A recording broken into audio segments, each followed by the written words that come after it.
আমরা কাজে বিশ্বাস করি, আমরা কর্মে বিশ্বাস করি, আমরা সমালোচনায় বিশ্বাস করি না। আজকে একটা দল আপনাদের সামনে আসছে, নিশ্চয়ই আসছে, আপনারা চিনেন।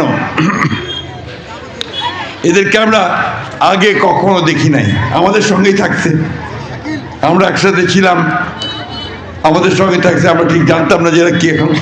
এখন আসছে যে তারা নির্বাচন করবে। ভালো কথা, যে কেউ রাজনীতি করতে পারে, রাজনীতি করবেন, দয়া করে মিথ্যা কথা বলবেন না, আর গীবত গাইবেন না, গীবত গাইবেন না, অন্যের সমালোচনা ওইভাবে করবেন না।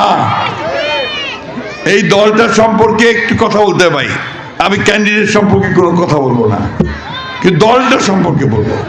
এই জামাতে ইসলাম ইসলামের কথা বলে, কিন্তু আপনি দেখবেন আজকে অনেক মৌলানা সাহেবরা, তারা বিশেষ করে চরমোনাইয়ের মৌলানা পীর সাহেব, তিনি পরিষ্কার করে বলতেছেন জামাতে ইসলাম কোন ইসলামী দলই না।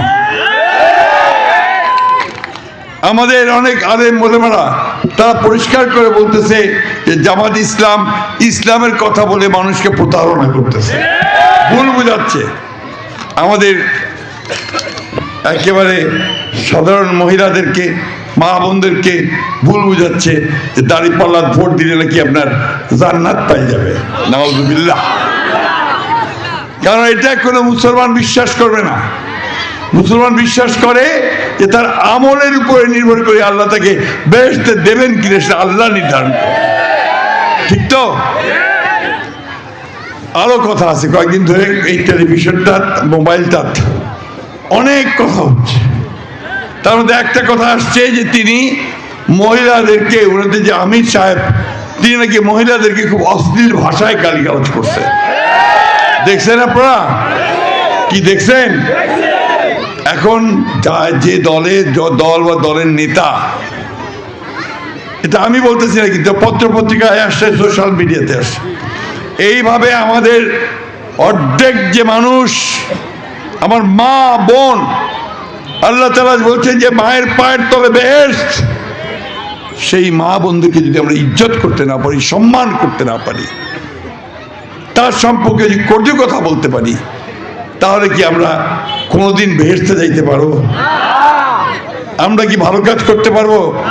আপনারা জানেন যে প্রায় 60 লক্ষ মানুষের বিরুদ্ধে মিথ্যা মামলা ছিল সারা দেশে, 20,000 নেতাকর্মীকে খুন করছিল, 1700 মানুষ একদম গুম হয়ে গেছিল, নাই এখন পর্যন্ত খোঁজ নাই। তারপরে আল্লাহর অশেষ রহমতে আন্দোলন হয়েছে, সেই আন্দোলনের শেষ সময় জুলাইয়ের এই মাসে এবং আগস্টের 5 মাসে আওয়ামী লীগের হাসিনা পালায় যেতে বাধ্য হয়েছে ভারতে, তাই না? এখন ওই আন্দোলনের পরে নতুন যে সরকার আসছে, যে আসছিল, তারও প্রায় 1.5 বছর হয়ে গেল। তাদের একটা ওয়াদা ছিল যে তারা একটা সুষ্ঠু, অবাধ, নিরপেক্ষ নির্বাচন করে নির্বাচিত সরকারের হাতে ক্ষমতা তুলে দিয়ে তারা চলে যাবে। আজকে সেই নির্বাচন আগামী 12 তারিখে। কি বার হচ্ছে এটা?